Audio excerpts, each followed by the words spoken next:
Welcome to a forthright reader feedback edition on a column published June 30, 2022, following the U.S. Supreme Court's decision which overturned Roe v. Wade, titled Dobbs' Decision Forcing Difficult Conversations About Life and Choice.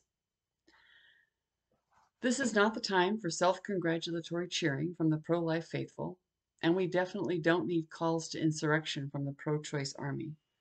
A whirlwind has indeed been sown by the decision in Dobbs v. Mississippi, a whirlwind of difficult conversations too long postponed.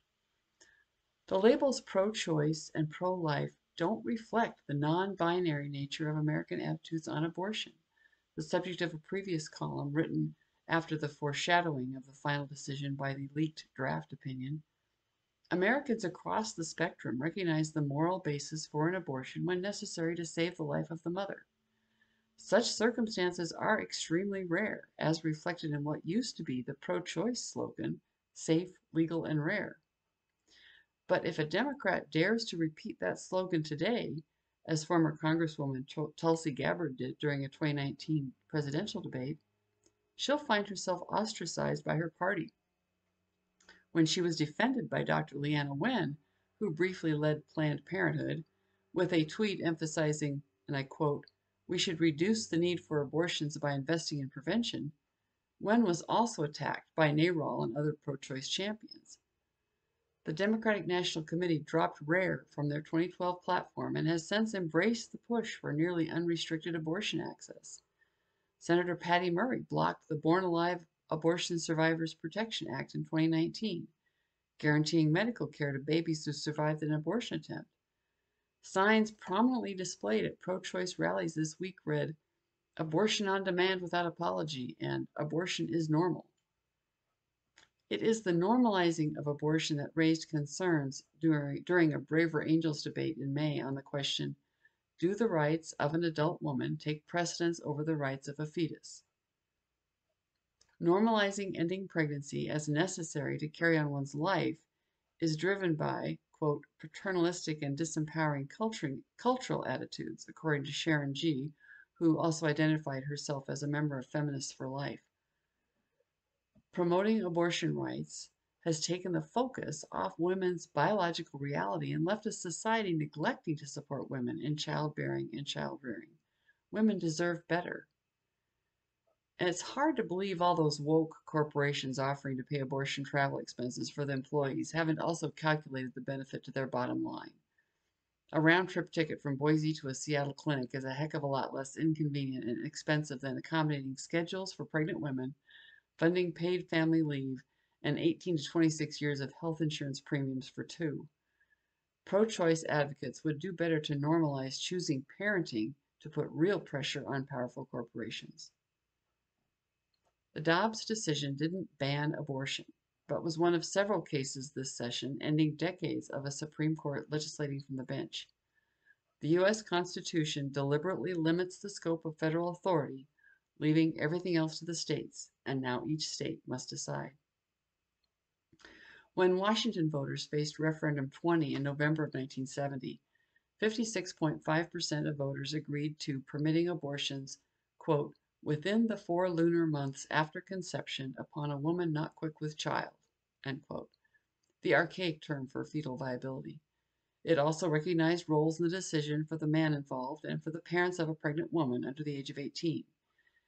In 1991, Initiative 120 repealed the 1970 law and replaced it with, quote, the state may not deny or interfere with a woman's right to choose to have an abortion prior to viability of the fetus or to protect her life or health, end quote. It barely passed, with a margin of only 4,222 votes out of a total of over 1.5 million cast. Science has given us a much deeper understanding of human reproduction since 1970. Ultrasounds of tiny babies sucking thumbs and reacting inside the womb tug at the emotions. But banning abortion isn't the answer pro-life advocates should be pursuing. Moral dilemmas driven by instances of intrinsic conflict between mother's interests and baby's interests do arise, and none of us know exactly how we might react in the face of such personal tragedy. Gray area situations are a very real but very small percentage of the over 63 million lives ended by abortion since Roe v. Wade, each uniquely personal. Legislatures have no business adding their own micromanagement on top of an already ridiculously micromanaged healthcare system. Legislatures do have a role to play in establishing the principles by which such personal decisions are made. Zygote, fetus, and baby are markers of age, not of humanity. The question is, and it is a moral one, although we tend to rationalize our moral choices using science, when does a human have human rights which the state must defend? Is it first cardiac activity? First neurological activity? First baby foot jammed in its mother's ribs? First breath of air? Where's the line? When is a mother making a decision affecting two lives? And how does our attitude as a society towards the most defenseless among us affect others rendered voiceless by age, disease, or disability? We have medical ethical frameworks for making end-of-life decisions on behalf of those who can't speak for themselves. We have a process in place to deal with the gray areas, while leaving abortion safe, legal, and above all, rare. So when I quote a Braver Angels source, my editor and I agreed we need to disclose that I am serving as one of the red-leaning co-chairs of the Braver Angels Central Eastern Washington Alliance. At every level of Braver Angels, there is a balance of red-leaning and blue-leaning leadership. The Central and Eastern Washington Alliance has 6 co-chairs total in order to spread the load, and I appreciate all of them. My mother is my faithful clipping service, saving every column in a scrapbook and any follow-up letters to the editor, both positive and negative.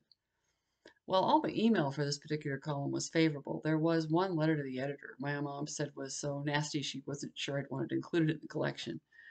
I checked the signature and said I'd consider the source. Pete Scobby has been a regular critic since I ran for the legislature in 2008 in Northeast Washington's 7th Legislative District, which includes his hometown of Newport.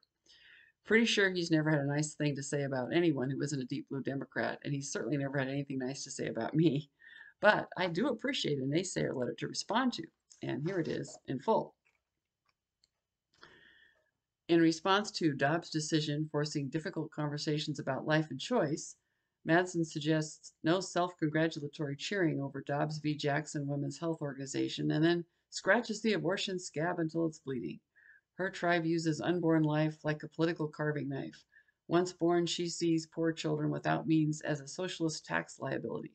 She sees the unmarried mother as a welfare queen having kids to suck off hardworking white people. The saved born kids are future criminals and drug addicts to support our criminal and justice prison industry. Why the Republican opposition to birth control? If you don't want to kill the unborn, why oppose prevention of pregnancy? If you don't want to pay taxes to support welfare, why force people on welfare to have more children?